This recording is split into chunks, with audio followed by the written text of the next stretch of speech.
నమస్తే సాయిరామ్. సమర్థ సద్గురు సాయినాథ్ మహారాజ్కి జై. మన సాయి భక్తులందరికీ నమస్తే అండి. అందరూ ఎలా ఉన్నారు, ఏం చేస్తున్నారు? ఈరోజు వీడియోలోకి వెళ్లే ముందు బాబా గారి ఆశీస్సులు మీ అందరికీ దొరకాలని మనస్ఫూర్తిగా కోరుకుంటున్నాను. ఇంకా ఈరోజు బాబా ఏమంటున్నారు అని అంటే, బిడ్డ చాలా రోజులుగా ఒక మొక్కు అనేది బాకీ ఉండిపోయావు తల్లి. ఆ బాకీ తీర్చడం కోసం నా ఆలయానికి ఎప్పుడు వస్తావా అని ఎదురు చూస్తూ ఉన్నాను తల్లి అని చెప్పి ఈరోజు బాబా మనందరికీ కూడా ఒక విషయాన్ని గుర్తు చేస్తున్నారండి. ఇలా గనక ఎవరైనా సరే బాబాకి మొక్కుకొని, అయ్యో అక్క మీ వీడియో చూసిన తర్వాతే నాకు గుర్తొచ్చిందక్క అని అనుకునే వాళ్ళు కానీ, మొక్క అనేది ఎలా తీర్చకపోతే ఏమవుతుందా, ఒకవేళ మర్చిపోతే మనకి ఏమవుతుందా అని కూడా చాలామంది ఆలోచిస్తూ ఉంటారండి. వాళ్ళందరికీ కూడా ఒక మంచి సమాధానం ఈ వీడియో.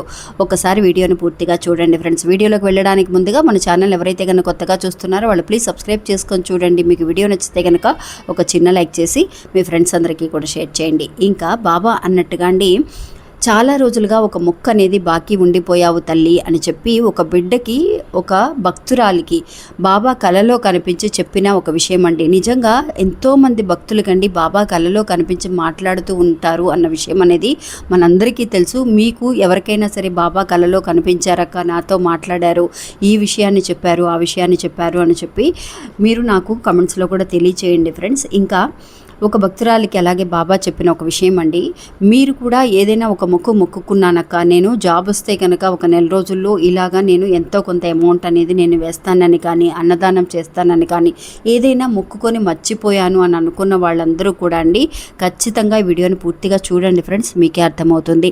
ఇంకా ఈ భక్తురాలండి తన మ్యారేజ్ కోసం అండి, తనకి పెళ్ళి అవ్వలేదని నిజంగా వాళ్ళ అమ్మగారు చెప్పారనమాట. అమ్మ ఇలాగా తనకు ఈ మధ్య జాబ్ అనేది వచ్చిందండి, తను మ్యారేజ్ కోసం చేయాలి అని ఎదురు చూస్తూ ఉన్నారు, బాబా దగ్గర మొక్కుకోమని అమ్మ వాళ్ళ అమ్మగారు చెప్పారండి. నిజంగా అది ఎలా మొక్కుకున్నారు అని అంటే, ఒక పసుపు క్లాత్ అనేది తీసుకొని అందులో 11 రూపాయలు వేసి, తను కొంత బియ్యం అనేది ఆ 11 రూపాయలలో వేసి ఒక మూటలాగా కట్టేసి ఆ మూటని ఉండిలో వేద్దామని మొక్కుకున్నారండి. ఇంకా 11 రూపాయల మూట కట్టేశారు. చక్కగా 11 రోజులు కూడా అయిపోయింది. తన కోరిక కూడా తీరిందండి. అంటే నిజంగా ఒక మంచి మ్యాచెస్ వచ్చాయి. ఆ అమ్మాయికి పెళ్లి కూడా కుదిరింది, చక్కగా పెళ్లి కూడా జరిగింది. ఒక 2 నెలలు అయిపోయింది, 3 నెలలు అయిపోయింది, సంవత్సరం కూడా అయిపోయిందండి. కానీ ఆ ముడిపు కట్టిన ఆ విషయాన్ని తను మర్చిపోయిందండి, ఉండిలో వేయటం అనేది. నిజంగా అండి మనం అప్పుడప్పుడు కూడా ఒక్కొక్కసారి మర్చిపోతూ ఉండము. ఒక టెన్షన్లో అవ్వలేదే, పెళ్ళి అవ్వలేదే, ఉద్యోగం దొరకలేదని, ముడిపు కట్టాలని, పూజలు చేయాలని అనుకుని మనం చాలా నమ్మకంతో గట్టిగా సంకల్పం చేసుకొని బాబాని అడుగుతూ ఉంటామండి. ఇంకా ఆ విషయం జరిగిన తర్వాత ఒక సంతోషంతో మనసులో బాబా మీద ఒక కృతజ్ఞత అనేది ఉంటుందండి, ఒక ధన్యవాదం తెలియజేస్తూ ఉంటాం, హ్యాపీగా ఉంటూ ఉంటాం. కానీ మొక్కుకున్న ఒక విషయం అనేది అది కంప్లీట్ అవ్వకపోవడమో, లేదంటే చేద్దామనుకున్న ఒక విషయం చేయలేకపోవడమో, పలానా గుడికి వస్తానో, లేదంటే కనుక ఒక ఇన్నిసార్లు నేను ఒక అన్నదానం చేస్తానో, లేని వాళ్ళకి సహాయం చేస్తానో, ఏదో ఒక రకంగా మనం మొక్కుకుంటూ ఉంటాం. అవన్నీ ఏం చేస్తాము, ఆ విషయం ఒకవేళ జరిగితే కనుక మనం మర్చిపోతూ ఉంటామండి. అలా మర్చిపోయినప్పుడు నిజంగా దానివల్ల బాబాకి ఎలాంటి కోపం అనేది ఏమీ రాదండి. మనం భయపడాల్సిన అవసరం ఏమీ లేదు. బాబా మనకి మళ్ళీ గుర్తు చేస్తూ ఉంటారనమాట. ఎందుకు గుర్తు చేస్తారు? బాబాకి నిజంగా మనం అలా మొక్కుకుంటే కనుక అది ఒక కర్మఫలం అనేది తీరి మనకి మంచి జరగడానికి అలాంటి ఒక మొక్కు అనేది మొక్కుకోవాలి అని, అలాంటి సంకల్పం అనేది మనకి తీసుకొచ్చేదే బాబా ద్వారానే అండి. ఆయనే మనకి ఇలాంటి ఆలోచన తీసుకొచ్చారు కాబట్టి అది కంప్లీట్ చేయడం అనేది చాలా అవసరం.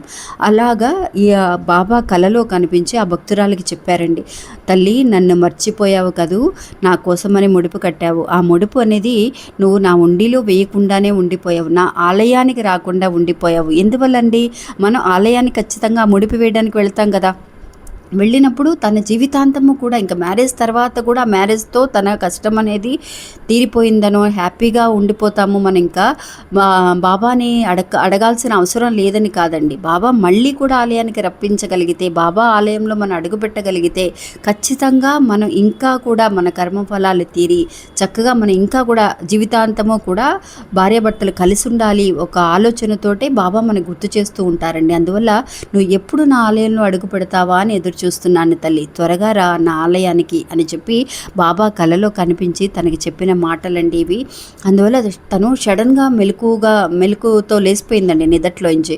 అయ్యోయ్యో నేను ఇలా మర్చిపోయా, అయ్యో అమ్మ నేను ఇలాగా మన పూజ గదిలో వెంటనే వాళ్ళ అమ్మగారికి ఫోన్ చేసి పూజ గదిలో ఇలా ముడిపు కట్టాం కదమ్మా, నేను మర్చిపోయాను, రేపే వెళ్ళాలమ్మా బాబా గుడికి, బాబా ఇలా కలలో కనిపించారు అని అంటే ఇంకా పరుగున తెల్లవారుజామున ఉదయాన్నే లేవగానే బాబా గుడికి వెళ్ళి ఆ ముడిపును సమర్పించిన తర్వాత చూడాలండి ఇంకా కూడా తను చాలా హ్యాపీగా ఫీల్ అవ్వటం, మంచి విషయాలు తన జీవితంలో రిపీటెడ్గా జరుగుతూ ఉండడం. ఎలాంటి ఒక విషయం వచ్చినా కూడా ఒక్కసారి మాత్రమే మర్చిపోతామండి మనం ఏదైనా ముడిపు కట్టుకున్న. తనకి తర్వాత పిల్లలు పుట్టడం, ఆ పిల్లల గురించి తను వేడుకోవడం అనేది జరిగింది.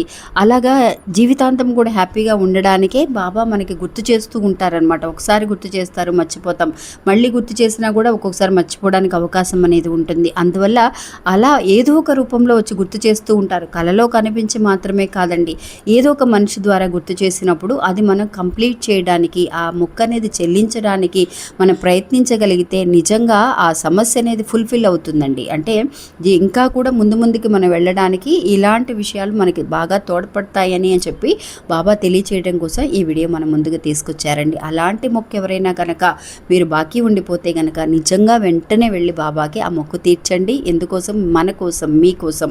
ఆ సమస్యలన్నీ కూడా క్లియర్ అయిపోయి ఇంకా జీవితాంతం హ్యాపీగా ఉండగలగాలి.